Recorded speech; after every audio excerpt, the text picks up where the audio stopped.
ever experienced in a party where everyone in your circle started drinking, then they got wild, and there you are, a potato munchkin, looking at them and wondering if you should do it too? Now, the question is, conformity good or bad? Well, that question has no scientific answer. Conformity is sometimes bad. When you started drinking, you got wild and you got wasted. And you burned the house because you were there too. It is sometimes good when you keeps people to stay in their lane, or when you saw someone sat properly in the park like him and you followed him. Sometimes inconsequential or irrelevant, like commanding someone to wear the same clothes as yours for no reason. The topic we're going to discuss today is conformity. It is the overall term for acting differently due to the influence of others. Conformity is not just acting as other people act. It is also being affected by how they act. It is acting or thinking differently from the way you were thinking and acting when you were alone. Thus, conformity is a change in behavior or belief to accord with others. If you rise to cheer a winning goal, drink coffee, or wear your hair in certain style because you want to and not due to the influence of others, that's no conformity. But if you do those things because other people did them, that is conformity. Two varieties of conformity: acceptance and compliance. Now let's talk about acceptance. It is a type of conformity that involves both acting and believing in accord with social pressure. It occurs when genuinely believe in what the group has persuaded you to do. You inwardly and sincerely believe that the group's actions are right. For example, you might have exercised because you accept that exercise is healthy. You stop at the red lights because you accept that not doing so is dangerous. In contrast, compliance is conforming to an expectation or request without really believing in what you are doing. For example, you put on a suit although it didn't fit you anymore. You might comply primarily to reap a reward or avoid a punishment. Another example, you might have followed your high school's dress code even though you thought it was dumb, because that was better than detention. Thus, compliance is an insincere outward conformity. Obedience is a type of compliance involving acting in accord with a direct order or a command, and it is a variation of compliance. If your boss commanded you to do the paperwork and you did, that is obedience. If your mother told you to clean your apartment and you did, that is obedience.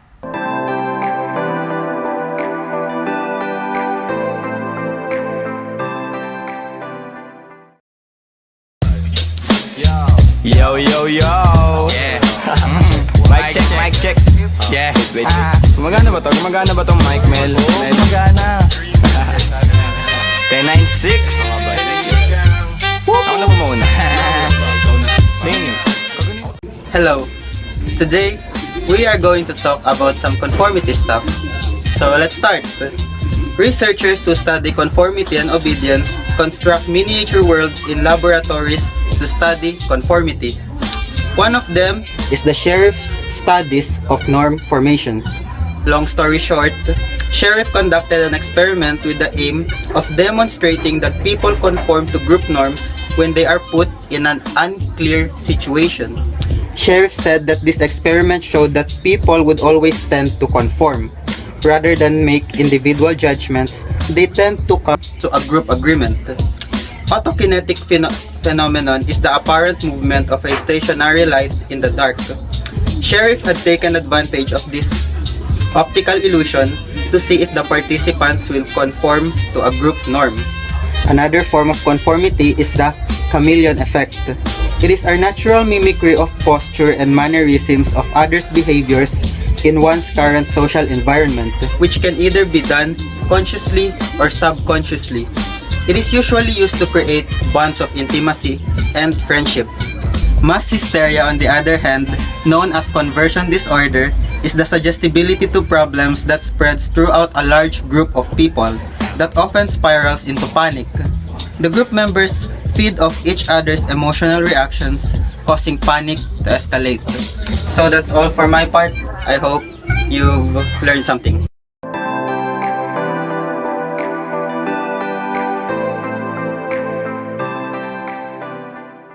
Have you ever experienced something similar, like feeling pressured to order the same meal your friends have ordered, even though it was way too expensive for you, yet you still decided to order it? That is what we call conformity. Hi, my name is John Carl Nicolas, and today we're about to tackle Solomon Asch's studies on group pressure. More than half a decade ago, back in the 1950s, were a series of psychological experiments. These experiments were the results of a young boy's curiosity that started while he was attending a traditional Jewish Seder at Passover. One of his experiments during the 1950s comprised of 6 participants, which would then be shown a series of cards with 4 lines in it. The 4 lines were divided into 2 sections, 1 line on the left and 3 on the right, with varying lengths. The participants' role were to distinguish which one of the lines on the right was of equal length to the line on the left. Seems easy, right? But there's a catch. Out of the 6 participants, only 1 was the real respondent, as the other 5 were confederates of the experiment, and are instructed to give wrong identical answers starting on the 3rd card. The results show that there were 37% of the people which conformed to the wrong answers at least once. Of course, the majority, which is 67%, decided not to conform. It is still quite an astounding difference than those in a control condition who answered alone but were correct more than 99% of the time. However, it was observed that results also vary across time and culture. For example, Asch's experiment, which were conducted during 1950s, is a period in America considered to be of high conformity. In the more individualistic times of 1970s and 1980s, fewer students were willing to conform to the group, a judgment in experiments that is similar to Asch. In addition, people in collectivistic countries were more willing to conform than those in individualistic countries.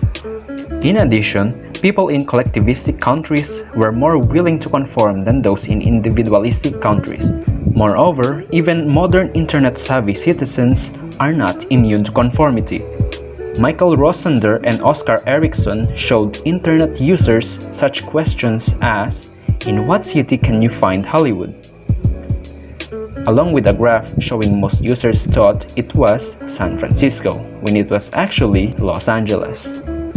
With that, while conforming in on itself isn't necessarily bad, one should also learn to differentiate and consider when conforming is good and when it isn't. It leaves one to wonder, if people can be coerced into doing things with minimal pressure, does that mean they can also be coerced and yield into harming others? We'll be sure to find that out on the next topic by Nazmir Hailil on Milgram's work.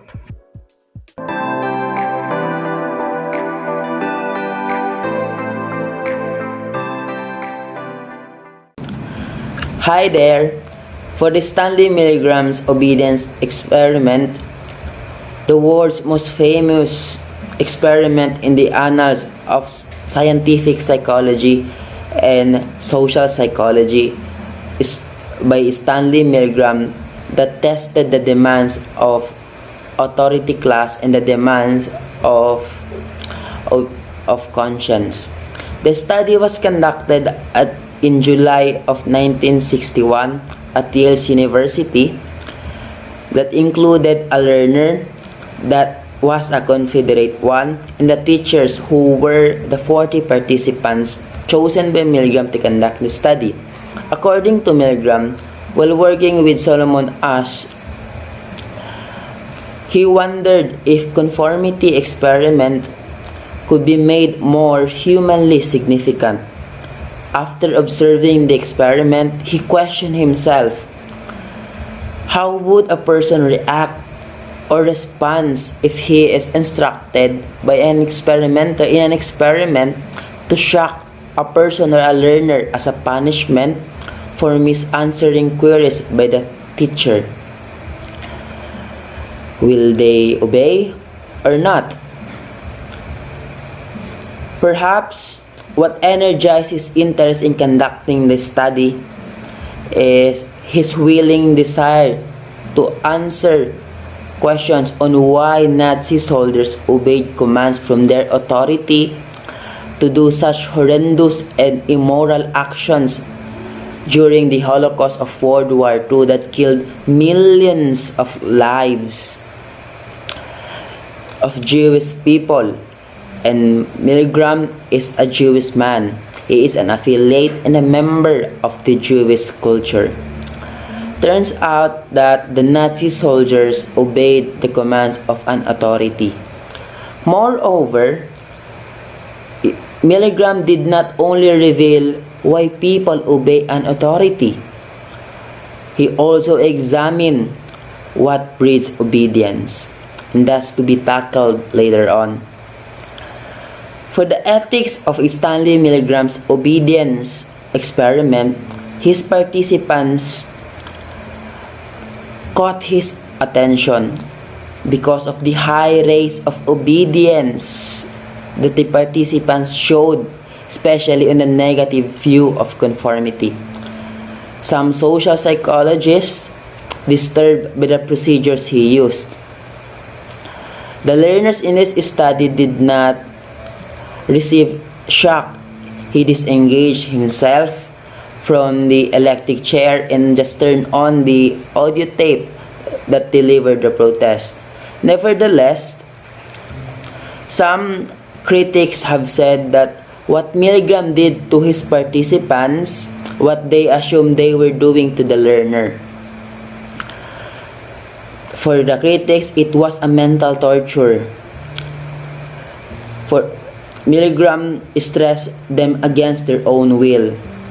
Indeed, like the Nazi soldiers during the Holocaust, the teachers who were the participants in this study experienced agony. They sweat, trembled, stuttered, bit their own lips, and even broke into uncontrollable nervous laughters. However, after the experiment, a study was conducted for the 40 participants of the study, saying that 90% of the participants did not regret participating in the study, and only 10% regretted participating in the study. A New York Times reviewer complained that the cruelty inflicted by the studies to their unwitting subjects is surpassed only by the cruelty that they elicit from them. That's all for the Stanley Milgram's obedience experiment overview and for the ethics.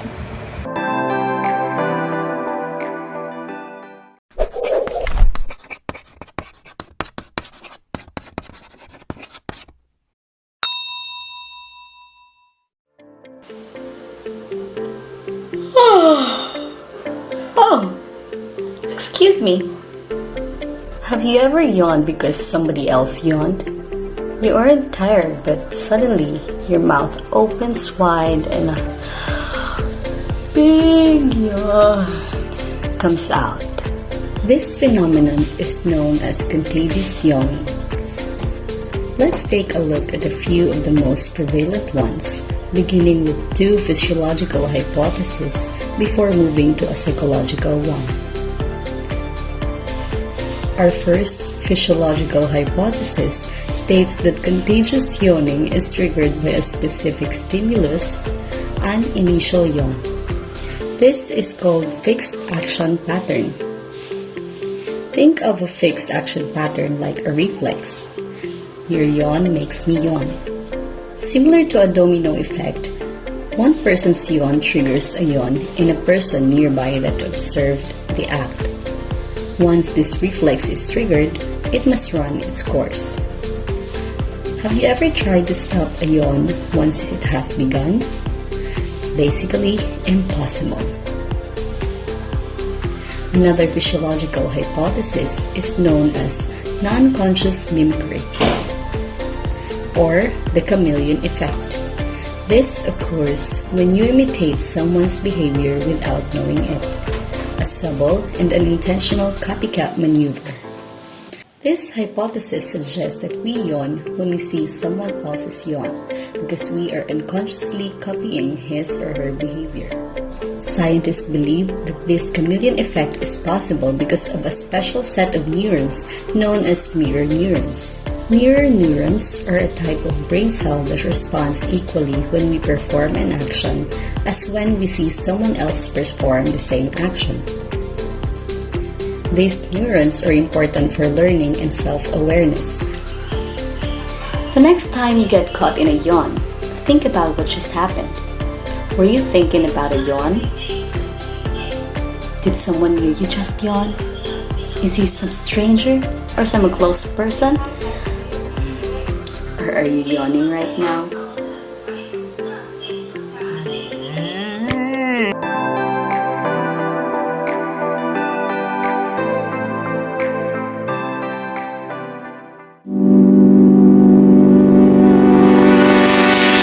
Hi! In this video, we will learn about Milgram's concept of conditions that breeds obedience. Two of those factors determine obedience are victim's emotional distance and the authority's closeness and legitimacy. First, in Milgram's experiment, participants who acted as teachers that gave shock performed highest obedience and least compassion when the learners could not see them. This is because it is easier to abuse someone who is distant, a stranger, or someone depersonalized. This is why in history, executioners often depersonalize those being executed by placing hoods over their heads before cutting off their lives. During Holocaust in Germany, cruelty heightened its prevalence with the use of flying drones that drops bombs to create destruction and death on the ground. Some Germans, under order to kill, shoot people to death from the back rather than face-to-face killing. Lastly, the concrete gas chambers during Holocaust were created where killers would not see or hear human consequences of their fatal actions. This is why people act compassionate when facing each other because there can be an emotional connection or personalization than being distant or depersonalized. Next, closeness or presence of a legitimate authority affect obedience. People tend to give full obedience to a legitimate authority when command is physically close. In Milgram's study, the participants who acted teacher were analyzed to be significantly more obedient when they know the researchers and the scientific community he represents. They obeyed orders by legitimate authority because they believed they were making a contribution to science, something worthy and noble. And that we therefore say obedience to authority increases when there is a physical contact of order given by a legitimate authority. And it is easier to oblige an order when it is distant from others. Thank you for your time. Stay tuned for the next.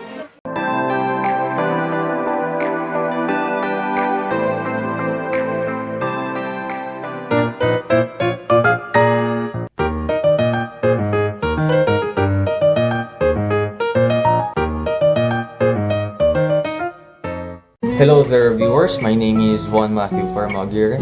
Our content today is about Stanley Milgram's experiments on obedience and conformity. Under these concepts, we'll be talking about institutional authority and the liberating effects of group influence. Institutional authority can be physical, but it can also be symbolical. Institutional power exists in situations where authority has been socially approved and accepted as legitimate. An example of this is the institution of the police or the government. The word police or government brings about a certain authority.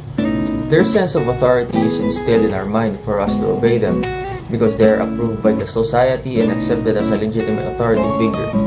A great example of a situation of this is when Robert Ornstein tells of a psychiatrist friend who was called to the edge of a cliff above San Mateo, California, where one of his patients, Alfred, was threatening to jump. No expert came with that scene, but a police officer shows up, unaware of the scene, took out his power bullhorn, and yelled at the group, "Who's the one who left the Pontiac station wagon that would park out there in the middle of the road? I almost hit it. Move it now, whoever you are."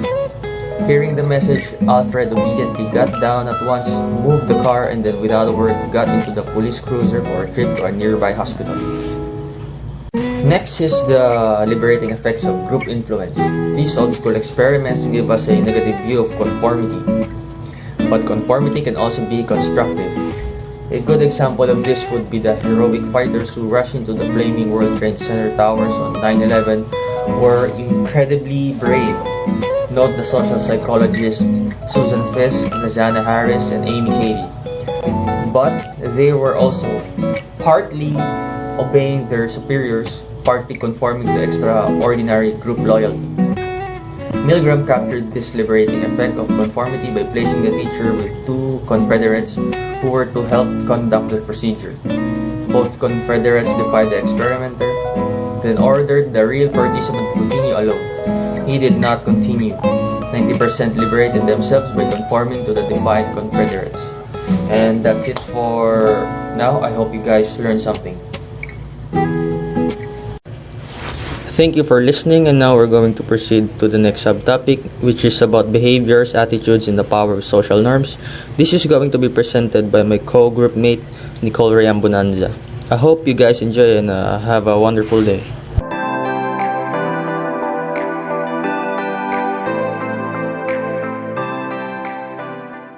Hi, I'm Nicole, and today we're going to talk about social norms and how it affects people's behaviors and attitudes.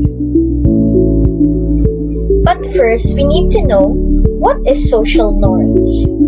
Social norms are regarded as collective representations of acceptable group conduct as well as individual perceptions of particular group conduct. They are more or less the unwritten rules of behavior that are considered acceptable in a group or society. Knowing this, we now relate it to Milgram's studies on obedience to authority. Milgram was interested in understanding the factors that lead people to obey the orders given by people in authority. He designed a study in which he could observe the extent to which a person who presented himself as an authority would be able to produce obedience, even to the extent of leading people to cause harm to others. And although the results were quite shocking enough for us to say that people are innately evil creatures who are ready to shock others to death, Milgram did not believe that this was the case.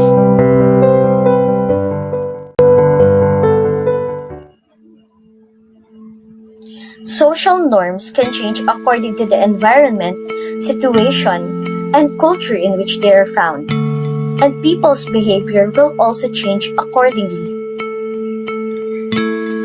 In Milgram's study, there may be a lot of reasons why the people follow the figure of authority despite their own values and beliefs. One reason may be that people are afraid of the consequences of disobeying orders. Another reason may be is that a person may be scared of being an outcast or suffering disapproval from others if he or she doesn't follow the order. It may also be because they see the person of authority as someone legitimate, hence they have the necessity to obey and follow. These are only one of the many factors that may have shaped their attitude and behavior in the current situation. Nonetheless, it is important to know that conformity, and in Milgram's study, obedience, which people were expected to do, are not the same.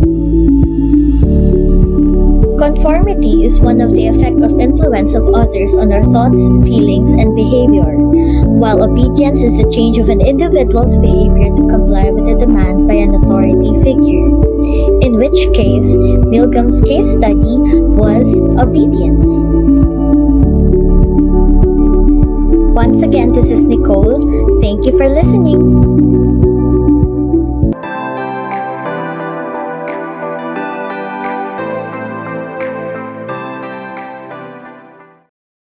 Hello everyone. Today we will learn about what predicts conformity. Social psychologists wondered if even Ash's non-coercive, unambiguous situation could elicit a 37% conformity rate. Would other settings produce even more? Researchers soon discovered that conformity did grow if the judgments were difficult or if the participants felt incompetent. The more insecure we are about our judgments, the more influenced we are by others. Group attributes also matter. Conformity is highest when a group has 3 or more people and is anonymous, cohesive, and high in status. Conformity is also highest when the response is public and made without prior commitment. Let's look at each of these conditions. Group size. In laboratory experiments, a small group can have a big effect. Ashes and other researchers found that 3 to 5 people will elicit much more conformity than just 1 or 2, increasing the number of people beyond 5 yields diminishing returns. In a field experiment, Milgram and his colleagues 1969 had 1, 2, 3, 5, 10, or 15 people pause on a busy New York City sidewalk and look up. As figure shows, the percentage of passers-by who also look up increased as the number looking up increased from 1 to 5 persons. The way the group is packaged also makes a difference. Ash, 1956, found that group size influenced whether subjects confirm. The bigger the majority group, the more people confirm, but only up to a certain point. With 1 other person in the group, conformity was 3%. With 2 others, it increased to 13%, and with 3 or more, it was 32%.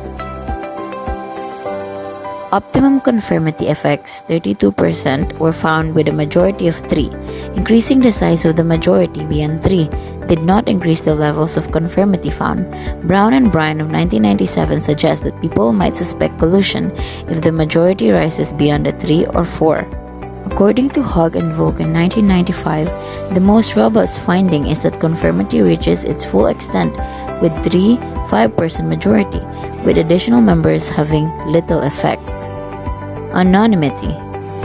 Anonymity refers to the extent that members of a majority agree with one another, and was identified by Ash as variable that affects conformity. He found that if one of the Confederates dissented and gave the correct answer, then conformity levels dropped from 32% to 5%. Imagine yourself in a conformity experiment in which all but one of the people responding before you give the same wrong answer. Would the example of this one non-confirming Confederate be as liberating as it was for the individuals in Milgram's obedience study? Several experiments reveal that someone who punctures a group's anonymity deflates its social power. As Figure 7 illustrates, people will usually voice their own convictions if just one other person has also differed from the majority. The participants in such experiments often later say they felt warm toward and close to their non-confirming ally, yet they deny that the ally influenced them. Conformity experiments teach the practical lesson that it is easier to stand up for something if you can find someone else to stand up with you. Many religious groups recognize this. Following the example of Jesus, who sent his disciples out in pairs, the Mormons sent 2 missionaries into a neighborhood together. The support of one comrade greatly increases a person's social courage. Observing someone else's dissent, even when it is wrong, can increase our own independence. Charlan Nemeth and Cynthia Childs of 1988 discovered this after having people observe a lone individual in a group of 4 misjudge blue stimuli as green. Although the dissenter was wrong, after they had observed him, the observers were more likely to exhibit their own form of independence. 76% of time they correctly labeled red slides red, even when everyone else was incorrectly calling them orange. Participants who had no opportunity to observe the green dissenter conformed 70% of the time.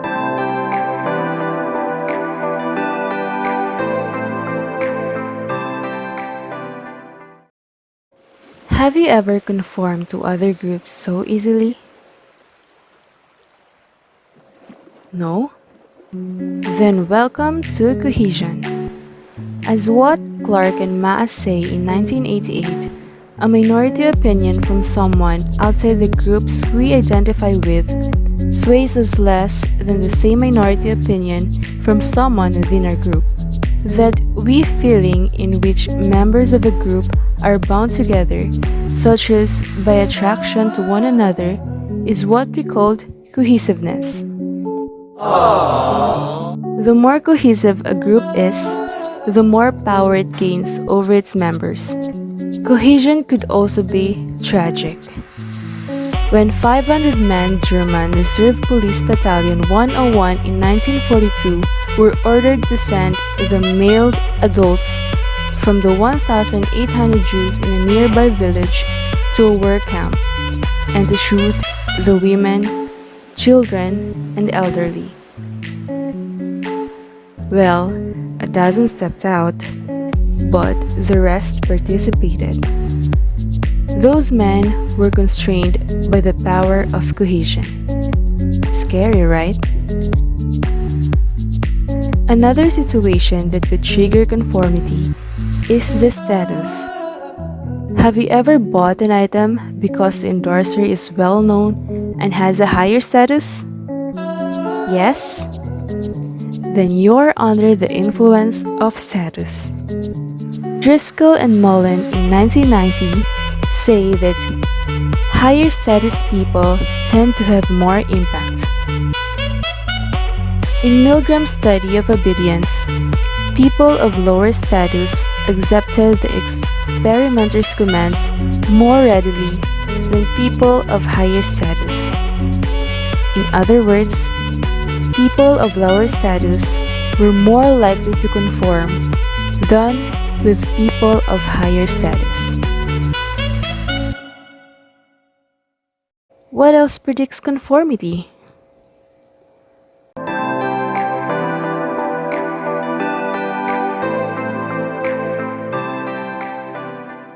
Public response. You might be wondering, how would public respond to certain happenings? One of the researchers questioned, would people conform more in their private opinions, or would they wobble more in their private opinions but be unwilling to conform publicly? Here's the answer. In experiments, people conform more when they must respond in front of others rather than writing their answers privately. To explain prior commitment, here's a situation. Imagine yourself in an experiment. The experimenter displays the lines and asks you to respond first. After you give the judgment and then hear everyone else disagree, the experimenter gives you opportunity to reconsider. In the face of the group pressure, do you now back down? People almost never do. After making a public commitment, they stick to it. Prior commitment restrain persuasion too.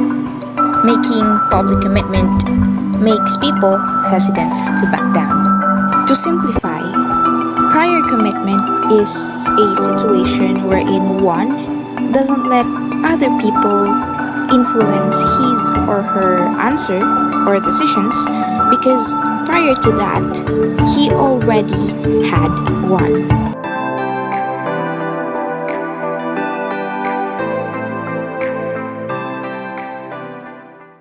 Have you ever wondered why people conform? Why you conform to others in almost any social situations? There are two forms of social influence that can explain why people conform to others. Martin Rich and Harold Gerard named this as normative influence and informational influence. What are these? Normative influence springs from our desire to be liked, results from a person's desire for acceptance, the tendency to conform more when responding publicly. In short, we want to be liked. Informational influence is from our desire to be right, results from others providing evidence about reality, the tendency to conform more on difficult decision making.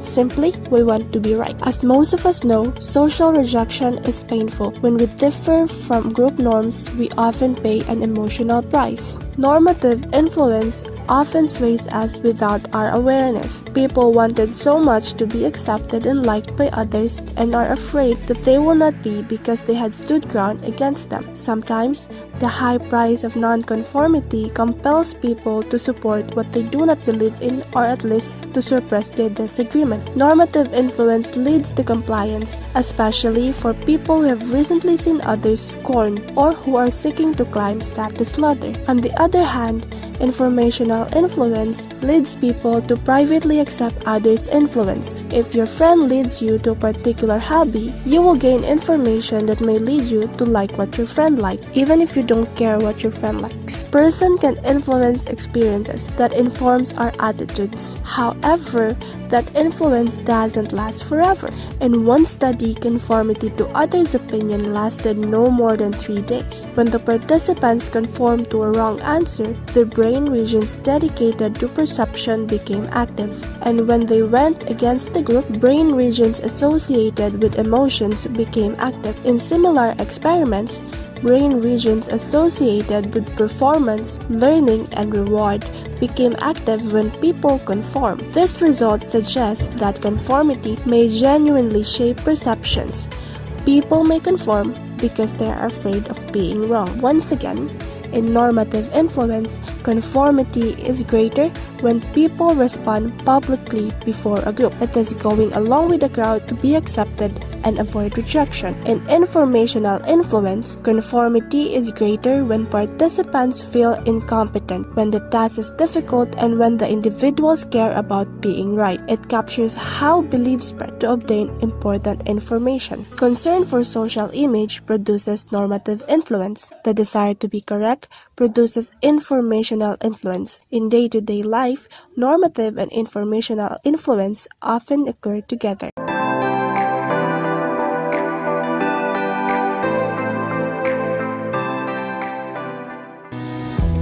Do some people generally susceptible to social influences? Could you spot among your friends who among them are conformist and who are independent? One of the predictors that researchers have focused on in searching for a conformer is personality. Milgram in 1974 concluded that personality factors predicting greater conformity were unknown, yet individual differences still clearly existed. Different studies in 2002 and 2014 show that people higher in agreeableness or who value getting along with others and conscientiousness who follow social norms for neatness and punctuality are more likely to conform.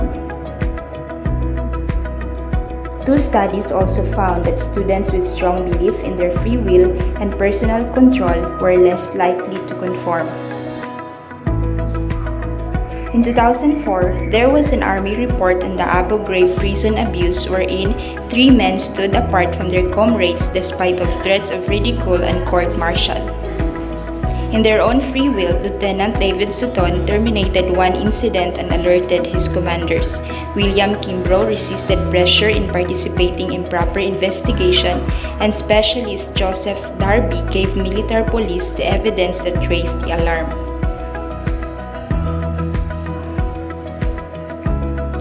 These 3 men were praised by their families for their bravery amidst threats. In the end, both personality and situation shape behavior.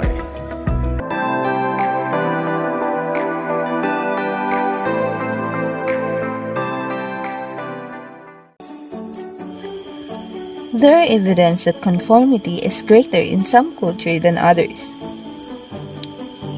Our knowledge about cultural differences between individualistic culture and collectivistic culture who tell us that collectivists are more conforming than individualists.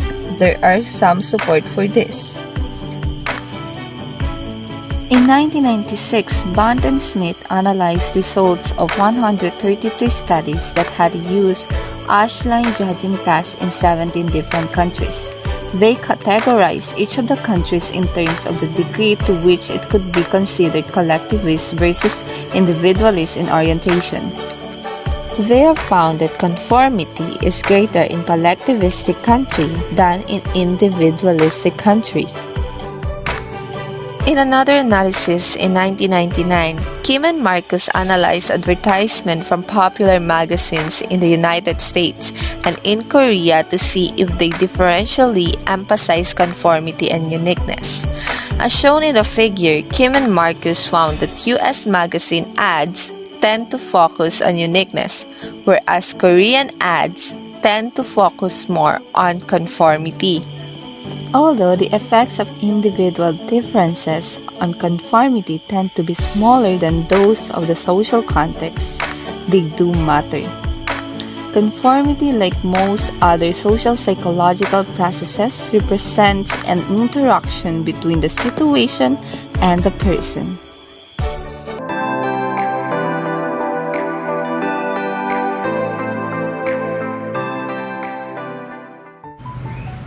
Social roles.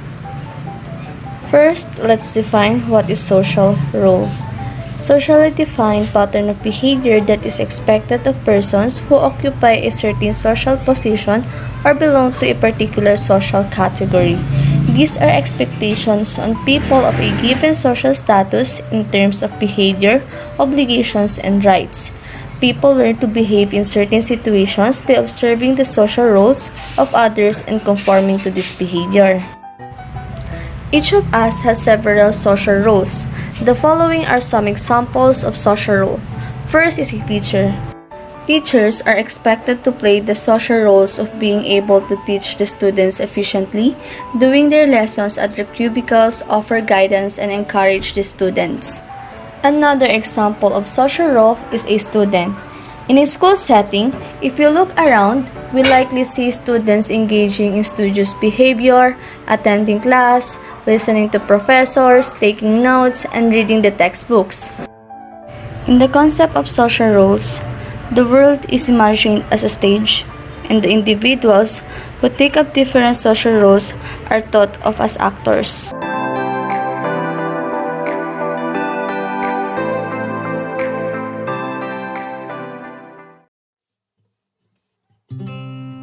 Have you ever been in a situation wherein you're tempted to do things that are restricted? Or have you ever done the opposite thing that the others told you what to do? If yes, then you are actually committing the term called reactance. What is reactance? Reactance is an unpleasant motivational arousal that emerges when people experience a threat or loss of their free behaviors. It serves as a motivator to restore one's freedom, and reactance can occur when someone is heavily pressured to accept a certain view or attitude.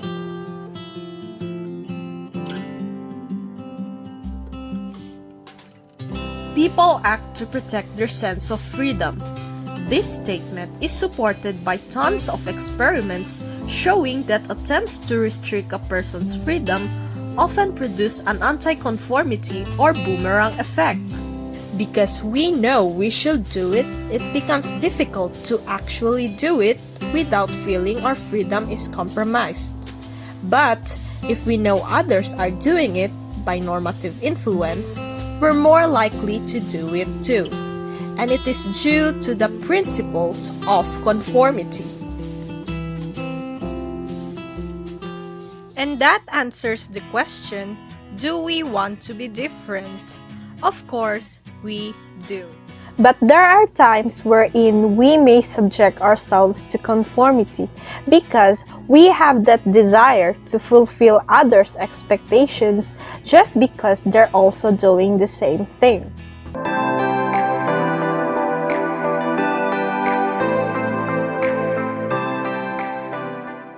Hi, today let's talk about asserting uniqueness.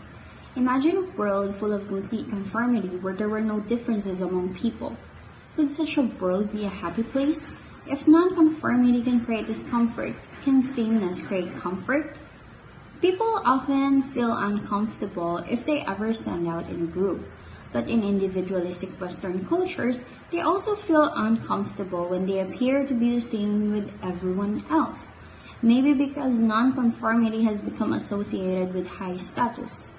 In a series of experiments, Sylvia Beleza and colleagues found that people wearing non-conformist clothing such as a pair of red sneakers were perceived by others as higher in status. We tend to get angry at someone who copies our clothing or our self-representation. People usually feel better when they see themselves as moderately unique and act in ways that will assert their individuality. In an experiment, Sindler led Purdue University students to believe that their 10 most important attitudes were either distinct from or merely identical to the attitudes of 10,000 other students. When they next participated in a conformity experiment, those deprived of their feeling of uniqueness were the ones most likely to assert their individuality by non-conformity. Moreover, individuals who have the highest need for uniqueness tend to conform the least. Seeing oneself as unique also appears in people's spontaneous self-concepts. The principle, says Maguire, is that one is conscious of oneself insofar as and in the ways that one is different. Thus, if I am an Asian in a group of American people, I tend to think of myself as Asian. If I move to a group of Asian men, I become more conscious of being a woman. So although we do not like being greatly deviant, we are ironically all alike in wanting to feel distinctive and noticing how we are distinctive. But as research on the self-serving bias makes clear, it is not just any kind of distinctiveness we see, but distinctiveness in the right direction. Our quest is not merely to be different from the average, but better than average.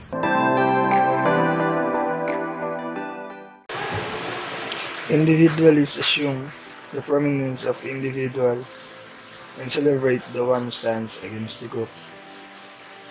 They form the habit of thinking of themselves in isolation, and imagine the whole destiny is in their hands. Psychologist Carl Rogers agreed, the only question which matters is, am I living in a way which is deeply satisfying to me and which truly expresses me? That is hardly the one question that matters to people in many other cultures, including those of Asia, South America, and most of Africa. To maintain harmony, confrontation and dissent are muted. The nail that stands out gets pounded down, say the Japanese. Desmond Tutu conveys the idea that humanity is cut out by his inextricably bound up in yours. A past president of the American Sociological Association, Amity urged us towards a communitarian individualism that balance our non-conformist individualism with a spirit of community. Robert Bella concurs, communitarianism is based on the value of the sacredness of the individual, but it also affirms the central value of solidarity, that we become who we are through our relationship. As a Westerner in the various nations, most readers of this book enjoy the benefits of non-conformist individualism. Communitarians remind us that we also are social creatures, having a basic need to belong.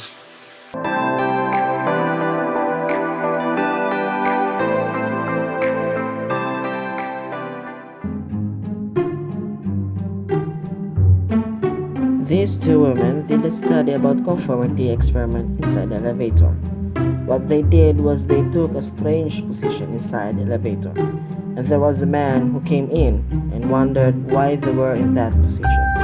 The man imitated the position of the two women and think that he should also stand in the same way.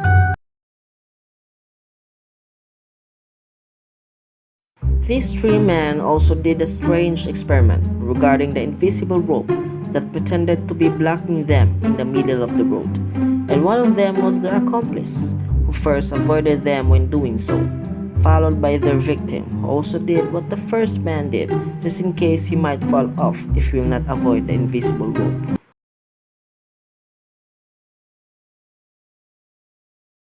Here in the third experiment, this is about a social brain game where almost all the members are accomplices, except one, which they want to deceive in the way that every time the bell rings, they're gonna stand up except for one victim.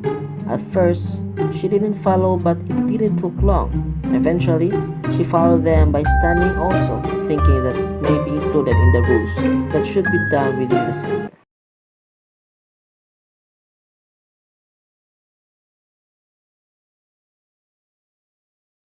Here in the fourth experiment, the experimenter tried to deceive the people who pretended that they may have something above.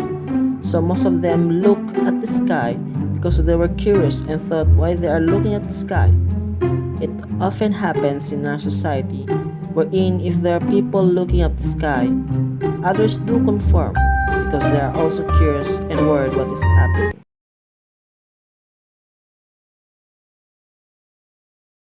Here in the fifth example, it is a gender roles experiment. There are two doors with the same interior. The experimenter put a gender sign for men and women and try if people will follow it. And many people followed the gender sign.